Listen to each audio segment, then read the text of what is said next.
वाराणसी के शास्त्री घाट पर कांग्रेस की संविधान रैली आयोजित की गई। रैली का नेतृत्व कांग्रेस प्रदेश अध्यक्ष अजय राय ने किया। कार्यक्रम में कांग्रेस के राष्ट्रीय प्रवक्ता पवन खेड़ा भी पहुंचे। असम के मुख्यमंत्री हिमंत बिस्वा शर्मा द्वारा सांसद गोगोई पर लगाए गए भ्रष्टाचार के आरोपों को लेकर कांग्रेस ने कड़ा रुख दिखाया। पवन खेड़ा ने आरोपों को निराधार बताते हुए कानूनी कार्रवाई की बात कही। वीर सावरकर को भारत रत्न के मुद्दे और लोकतंत्र से जुड़े सवालों पर भी कांग्रेस नेताओं ने केंद्र सरकार पर निशाना साधा। रैली में सुप्रिया श्रीनेत, अजय राय और सांसद इमरान मसूद ने भी संबोधन दिया। ये अनर्गल बातें पिछले एक साल से ये कर रहे हैं और एक तथाकथित एसआईटी की एक तथाकथित रिपोर्ट भी सामने रखी है।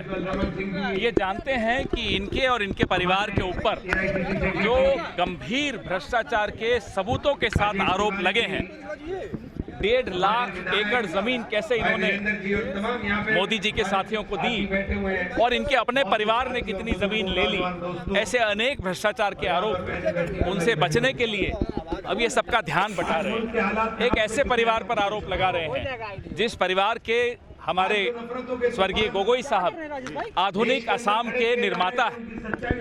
उनका ही अपमान नहीं है, ये अहोम के एक एक नागरिक को चोट पहुंची है। इस तरह के जो आरोप उन्होंने लगाए हैं, इन आरोपों का राजनीतिक जवाब भरपूर दिया जाएगा, कानूनी जवाब भरपूर दिया जाएगा और ये व्यक्ति बहुत जल्दी आपको जेल की सलाखों के पीछे मिलेगा। मोहन भागवत कह रहे हैं कि मोहन भागवत जी ने कहा है मुंबई में कि वीर सावरकर को भारत रत्न सरकार क्यों नहीं दे रही, अगर हम उस पैनल में होते। अरे वो खुद ले लेना भारत रत्न।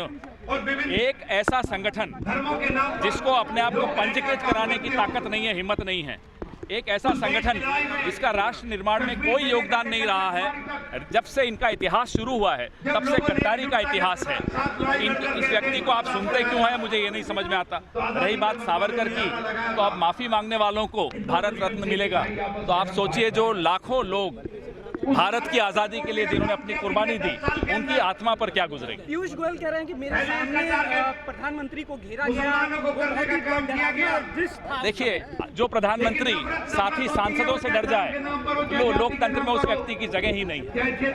महिलाओं से डर रहे हैं और ऐसी ऐसी बातें कर रहे हैं कि महिलाएं दांत से काट के कहीं उन पर हमला कर दें। शर्म आनी चाहिए प्रधानमंत्री को और पीयूष गोयल को कि इस देश की चुनी हुई सांसदों के खिलाफ इस तरह की बातें करते हैं। ये इनकी मानसिकता दर्शाता है।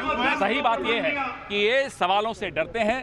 इनको मालूम है कि एप्स्टीन फाइल्स का सच इनके सामने आ रहा है। इन्हें मालूम है कि जनरल नरवणे की किताब इनके सामने आ रही है। इन्हें मालूम है इन्होंने एक ऐसी डील की है जो एक सरेंडर है अमेरिका के साथ।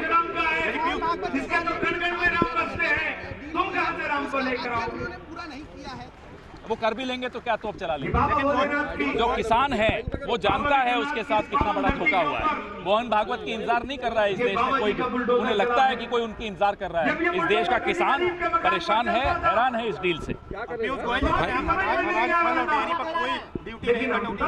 अरे लिस्ट तो बताइए कि आप 0% दे रहे लगाएंगे और अमेरिका 18% लगाएगा। आप 500 बिलियन अगले 5 साल में सामान खरीदेंगे, 500 बिलियन डॉलर का। एक सेकंड, और अमेरिका आपसे क्या खरीदेगा? लिस्ट तो सामने करिए। ये डर डर के क्या बात करते हैं और डील की सारी घोषणा अमेरिका से होती है। क्यों आप नहीं कर सकते?